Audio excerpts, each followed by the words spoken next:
নমস্কার বন্ধুরা, dear viewers, আপনাদেরকে অসংখ্য ধন্যবাদ যারা আমার ভিডিও দেখে আমাকে উৎসাহিত করছেন। যে সমস্ত সাবস্ক্রাইবার আছেন আমাকে উৎসাহিত করছেন। আমি আবার একটা ভিডিও নিয়ে আপনাদের সামনে এলাম। দেখুন, জাস্ট কয়েকদিন আগে ভোট শেষ হয়েছে। এই ভোটের আগে এবং ভোটের পরে যেভাবে সন্ত্রাস প্রতিনিয়ত চলে যাচ্ছে, সে বিধানসভা হোক আর লোকসভা হোক, মানে ভোট মানেই যেন একটা কলহ, কচকচানি, সন্ত্রাস, রাহাজানি লেগে আছে। এটা বাংলার জীবনে একদম ওতপ্রোতভাবে জড়িয়ে গেছে। তো সন্ত্রাসের আবহে বাংলা, এই নিয়ে আমি দু চার কথা আপনাদেরকে শোনাব। সন্ত্রাসের আবহে বাংলা, মানে সন্ত্রাস যেন বাঙালির জীবন থেকে পিছু ছাড়ছে না, সন্ত্রাস লেগেই আছে। আপনি ভাবুন, চিন্তা করুন, বাঙালি কত দুঃখী, এবং বাঙালি জাতি সমগ্র, সে হিন্দু হোক, মুসলমান হোক, খ্রিস্টান হোক, যাই হোক, কত হতভাগা। সেই ধর্মের ভিত্তিতে, জাতিগত ভিত্তিতে যে অভিন্ন বাংলা ভাগ হয়েছিল, আজ পর্যন্ত তার কিন্তু মানে পিছু ছাড়ছে না, সেই সন্ত্রাস কিন্তু পিছু ছাড়ছে না। 1971 সালে নয় করে প্রায় 30 লক্ষর বেশি বাঙালি হিন্দু বাংলাদেশ থেকে বিতাড়িত হয়ে ভারতে আশ্রয় নিয়েছিল, এবং প্রচুর মহিলা গণধর্ষণের শিকার হয়েছিল। এটা অনেকেই জানেন, আবার অনেকেই জানেন না। আন্দামান নিকোবর দ্বীপপুঞ্জে অনেকে পালিয়ে গেছিলেন বা পাঠানো হয়েছিল। আজকে আন্দামান নিকোবর দ্বীপপুঞ্জে বাঙালি অধ্যুষিত অঞ্চল অনেকখানি। যাই হোক, যে সন্ত্রাস, সেই সন্ত্রাস কিন্তু মানে অঙ্গাঙ্গিভাবে জড়িত, মনে হয় যেন রক্তের মধ্যে মিশে গেছে। এই সন্ত্রাস কিন্তু আমরা বলি যে ভোট পরবর্তী সন্ত্রাস বা ভোট পূর্ববর্তী সন্ত্রাস। এটা কিন্তু ভোট এলেই হয়। তার কারণ হচ্ছে, সন্ত্রাস কিন্তু হঠাৎ করে হয় না। হঠাৎ করে আপনি কারো মাথায় গিয়ে লাঠি মারতে পারবেন না, হঠাৎ করে কাউকে গালাগালি দিতে পারবেন না। তাহলে তার একটা কারণ থাকতে হবে সুনির্দিষ্ট। সেই রাগ প্রশমিত, মানে সেই রাগ জমে থাকা একসময় বহিঃপ্রকাশ হয়, তখনই ঝগড়া ঝাঁটি, অশান্তি, কলহ লেগে থাকে। সন্ত্রাস দেখুন, আমাদের পশ্চিমবাংলা তথা বিহার, উড়িষ্যা সমস্ত জায়গাতে সন্ত্রাস লেগে আছে। আজকে বিহার কিন্তু শুধরে গেছে। একমাত্র শুধরাতে আমরা পারিনি, পশ্চিমবঙ্গবাসী পারেনি, পশ্চিমবঙ্গের বাংলা জাতি পারেনি। আমরা নিজেদেরকে খুব বেশি শিক্ষিত, সংস্কৃতি মনা, কালচার বলি, যতই বলি না কেন, কিন্তু আলটিমেট আমরা কিন্তু অনেক নিচের দিকে চলে গেছি। আমাদের ভবিষ্যৎ প্রজন্ম যে কোথায় গিয়ে দাঁড়াবে, তার কিন্তু কোনো হিসেব নিকেশ নেই। দেখো, সন্ত্রাস বিভিন্ন ধরনের হয়, বিভিন্ন জায়গায় এর প্রকারভেদ আলাদা। আলটিমেট টোটাল সন্ত্রাস হয়। এই সন্ত্রাসকে বিভিন্ন রাজনৈতিক দল কাজে লাগিয়ে তারা কিন্তু ভোট বৈতরণী পার হয়ে যায়। সন্ত্রাস বিভিন্ন জায়গায় কীরকম, যেমন ধরুন, জেলার সন্ত্রাস এক রকমের, শহরের সন্ত্রাস আরেক রকমের। আবার ওপার বাংলা থেকে যে সমস্ত পরিবার মানে ধর্মের ভিত্তিতে হোক বা বিতাড়িত হোক, যাই হোক, তারা এই দেশে আশ্রয় নিয়েছে, তাদের এই দেশে পায়ের তলার মাটি শক্ত করা, জীবন জীবিকা নির্বাহ করার জন্য যে প্রতিনিয়ত লড়াই ঝগড়া তারা করে আছে, লড়াইয়ের মধ্যেখানে তারা বেঁচে আছে, এই একটা সন্ত্রাস। গ্রামের দিকে কীরকম না, জেলাতে দেখবেন, বিশেষ করে আমাদের বর্ধমান, বীরভূম, বাঁকুড়া, পুরুলিয়া, এই সমস্ত জায়গাতে, হুগলি, এই সমস্ত জায়গাতে জমিগত বা জমির ফসল, পুকুর, বাগান ইত্যাদি নিয়ে ব্যক্তি হিংসা থেকে সেটা শুরু করে পাড়ায়, এক পাড়া থেকে অন্য পাড়া এবং এক গ্রাম থেকে অন্য গ্রাম ছড়িয়ে পড়ে।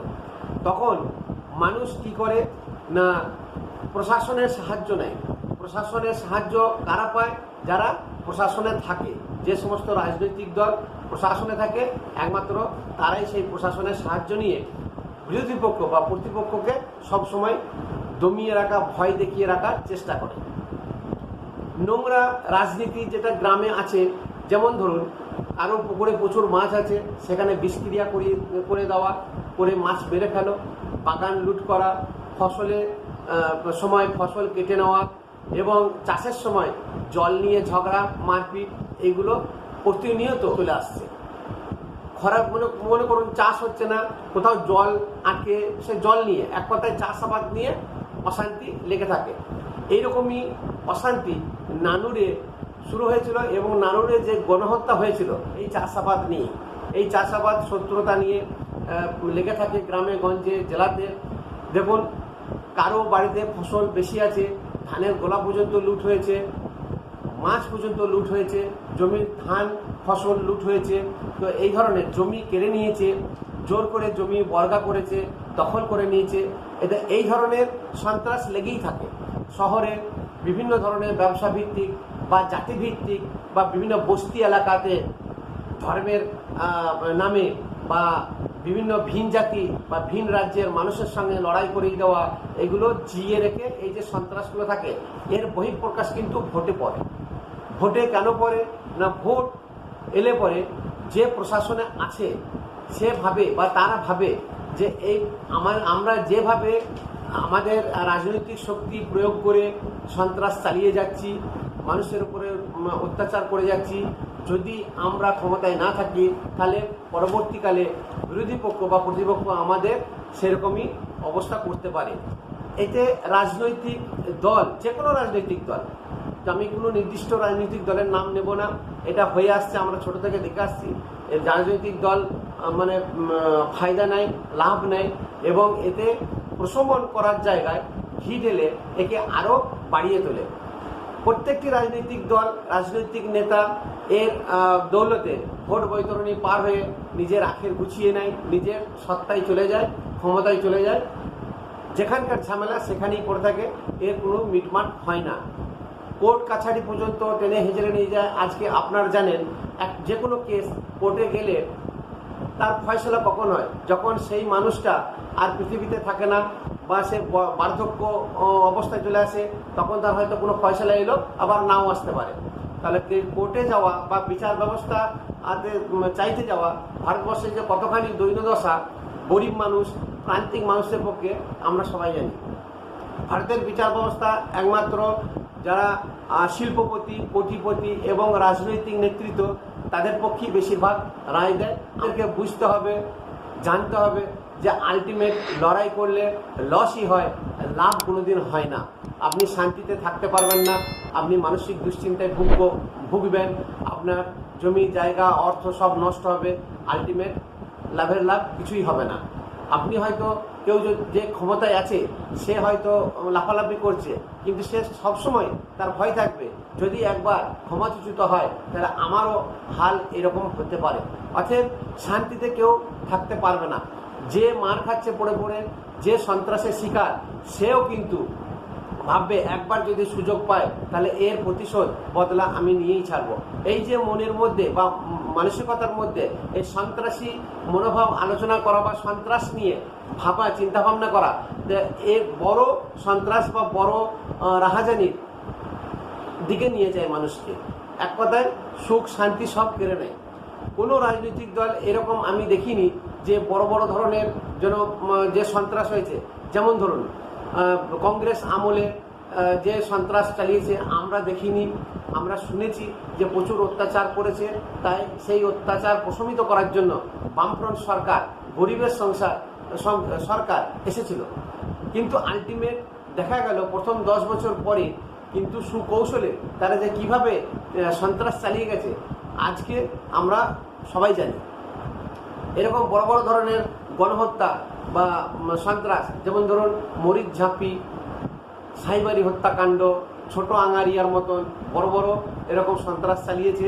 তাছাড়া সুকৌশলে অর্গানাইজডভাবে নানান ধরনের অত্যাচার এরা করেছে। ঠিক নন্দীগ্রাম যাওয়ার সময় নন্দীগ্রাম আন্দোলন আমরা সবাই জানি। এই নন্দীগ্রামকে আন্দোলন করে যখন তৃণমূল সরকার এলো, সারা পশ্চিমবাংলার মানুষ বুকে আশা নিয়ে জাগলো যে এবার হয়তো আমরা সুখে শান্তিতে বসবাস করতে পারবো, থাকতে পারবো, এবং একটা শক্তিশালী সরকার এসেছে মানুষের জন্য, মানুষের হয়ে কাজ করবে। আপনারা দেখতে পাচ্ছেন মানুষের হয়ে মানুষের জন্য কতখানি কি কাজ হচ্ছে। আজকে বকটুইয়ের মতন একটা ফ্যামিলিকে জ্বলন্ত পুড়িয়ে মারলো। এর থেকে সভ্য জগতে মানে এত নৃশংস জিনিস দেখা যায় না। আজকে এই সমস্ত জিনিসগুলো আমরা ছোটতে বিহারে শুনে এসেছি, বিহারে খবরের কাগজে পড়তাম, প্রতিনিয়ত এরকম নৃশংস অত্যাচার লেগে থাকতো। আজকে সেই বিহার কিন্তু শান্ত হয়ে গেছে। আজকে বিহারের থেকেও আরও বেশি হিংস্র মনোভাব বাঙালি জাতির মধ্যে ঢুকে গেছে, যা তারা পিছপা হচ্ছে না, নিজের ক্ষমতা করায়ত্ত করার জন্য যা যা করণীয় সবই করে ফেলছে।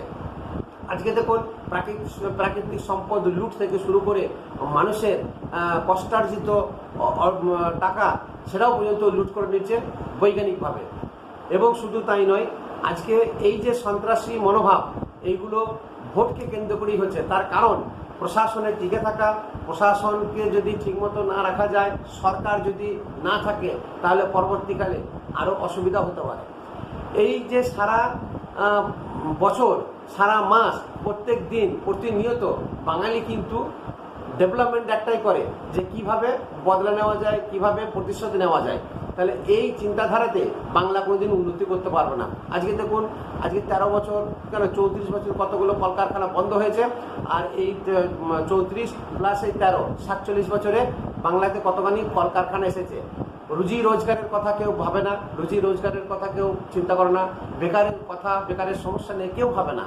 আজকে আপনারা হয়তো অনেকে বলছেন ডবল ইঞ্জিন সরকার, যেমন দিল্লিতে যে সরকার আছে সেই সরকার যদি পশ্চিমবঙ্গে থাকে তাহলে ব্যাপক উন্নতি হবে। আমি বলছি কিছুই হবে না, কিচ্ছু হবে না, কাঁচকলা দেখিয়ে দেবে। তার কারণ এখানকার বাঙালি মানুষের যত বাঙালি জাতি আছে, হিন্দু মুসলিম যাই হোক, তাদের মানসিকতা ঠিক নেই। তারা ভাবে যে আমার বাড়িতে এমনি এমনি টাকা ঢুকে গেলেই সব থেকে ভালো, এবং আমাদের এটা পৈতৃক সম্পত্তি, আমরা যখন যেটা চাইবো সেটা কিন্তু কেন্দ্র সরকারকে দিতে হবে। এটা একটা মানুষের মনের মধ্যে ভ্রান্ত ধারণা ঢুকে গেছে যে কেন্দ্র সরকার আর দেবে তবেই আমার হবে, কেন্দ্র সরকার না দিলে আমাদের কিচ্ছু হবে না, এবং আমাদের সমস্ত কিছু কেন্দ্র সরকার নিয়ে চলে যাচ্ছে। এটা যুগ যুগ ধরে আজ 47 বছর ধরে মানুষের মাথার মধ্যে একটা ব্রেনে ঢুকিয়ে দিয়েছে যে কেন্দ্র সরকার অনুদান ছাড়া কিছু হবে না। মুখাপেক্ষী হয়ে থাকা, কেন্দ্রের মুখাপেক্ষী হয়ে থাকা, এটা একটা প্রথাগত ব্যাপার বা প্রথাগত জিনিস হয়ে দাঁড়িয়েছে বাঙালির জীবনে।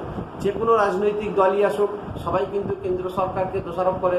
আগে যেমন বামফ্রন্ট সরকার, ইন্দিরা সরকার, কংগ্রেস সরকারকে দোষারোপ করতো, আজ এখন তেমনি টিএমসি সরকার, বিজেপি সরকারকে দোষারোপ করছে। তার কারণ কেন্দ্র সরকার টাকা দেবে তবে উন্নতি হবে, কেন্দ্র সরকার লোক পাঠাবে তবেই রাস্তাঘাট পরিষ্কার পরিচ্ছন্ন হবে, কেন্দ্র সরকার আর্মি পাঠাবে তবে রাস্তাঘাট থেকে গাছ সরবে, ইত্যাদি ইত্যাদি। তাহলে যদি পরের দয়ায় পরনির্ভরশীলতায় জীবন হয়, পরে মুখাপেক্ষী হয়ে থাকতে হয়, তাহলে সেই রাজ্যের বা সেই মানুষের উন্নতি কতখানি হতে পারে। আমাদের দেশে কি ছিল না, আমাদের রাজ্যে কি ছিল না, কলকারখানা ইন্ডাস্ট্রিতে নাম্বার 1 ছিল পশ্চিমবঙ্গ, সেই জায়গায় আজকে কোথায় রুগ্ন দশায় ধরে গেছে, দৈন্য দশায় ধরে গেছে, বড় বড় কলকারখানা বন্ধ হয়ে গেছে। টাটা যে সিঙ্গুরে কারখানা করবো ঠিক করেছিল, হাওয়া জিনিসটা বন্ধ হয়ে গেল, আজকে সেখানে দেখুন গরু ছাগল চড়ছে। তাহলে এইরকম মনোপ্রবৃত্তি যদি থাকে, আজকে এই জিনিসগুলো ব্যাপক হারে সারা পৃথিবীব্যাপী প্রচার হয়ে গেছে, তাহলে কোন ইন্ডাস্ট্রির মালিক এখানে আসবে ইনভেস্টমেন্ট করতে? আজকে দেখুন রাজারহাটে ইনফোসিস, উইপ্রো যে জায়গা নিয়েছিল সফটওয়্যার কোম্পানি, আজ পর্যন্ত হয়েছে? আজকে 13 বছর আগে জিন্দাল শালবনীতে ইস্পাত কারখানা করবে বলেছিল, হয়েছে? আজকে ইন্ডাস্ট্রিয়ালিস্ট চেঞ্জ হয়ে যাচ্ছে কিন্তু ইন্ডাস্ট্রি হচ্ছে না। কে? সৌরভ গাঙ্গুলি শালবনীতে কারখানা করবে, সেখান থেকে এখন জায়গা সরে যাচ্ছে, মেদিনীপুরে কোনো একটা জায়গায় করবে।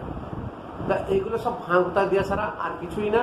তো আলটিমেট আপনাদেরকে বুঝতে হবে যে এই সন্ত্রাস, এই মারপিট, ঝগড়া করে কিছুই লাভ নেই। যে লাভ গোছাবার সে লাভ গুছিয়ে চলে যাচ্ছে। আজকে একটা সাংসদ তার বাড়িতে হয়তো লাখ টাকা বা 10 লাখ টাকা হয়তো রোজগার করতো বা আছে, ভূসম্পত্তি হয়তো 10-20 লাখ টাকা আছে, সে আজকে সাংসদ হয়ে সে 50-100 কোটি টাকার মালিক হয়ে যাচ্ছে। কি করে? আপনার আমাদের সাহায্যিত হচ্ছে। আপনি তার কথায় প্ররোচনায় পা দিয়ে কারো একটা বাড়ি, গরিবের বাড়ি ভেঙে দিলেন, আজকে কারো পুকুরের মাছ নষ্ট করে দিলেন, ফসল নষ্ট করে দিলেন, তাহলে আপনাকে পরে কেউ চিনবে না, পরে দেখবে না, আপনি সমাজের কুনজরে পড়ে গেলেন। তাহলে এই জিনিসগুলো থেকে বিরত থাকুন। আপনারা দয়া করে বাঙালির যে মান সম্মান আছে সেটাকে নষ্ট করবেন না। তার কারণ পশ্চিমবঙ্গে আর তো কিছু হবে না, আমাদের সন্তানেরা, আপনাদের সন্তানেরা আজকে চলে যাচ্ছে গুজরাটে, দক্ষিণ ভারতে মজদুরি করতে বা রোজগার করতে। সেখানে কোম্পানি আছে। কেন কোম্পানি আছে সেখানে? সেখানকার মানুষের পরিবেশ বা সেখানকার যে রাজনৈতিক পরিবেশ, যারা বাইরে আছে তাদের মুখ থেকে শুনে নেবেন যে আমাদের রাজনৈতিক পরিবেশ আর সেখানকার রাজনৈতিক পরিবেশ কীরকম, আর সেখানে মানুষ কেন ইনভেস্টমেন্ট করতে চাইছে, সেখানে এত ডেভেলপমেন্ট কেন। এগুলো যারা আছে বাইরে তাদের মাধ্যমে শুনে নেবেন। শোনার পরে চিন্তা ভাবনা করবেন যে আপনি যে জায়গায় আছেন কতখানি সুখে আছেন, কত ভালো আছেন। ধন্যবাদ, নমস্কার।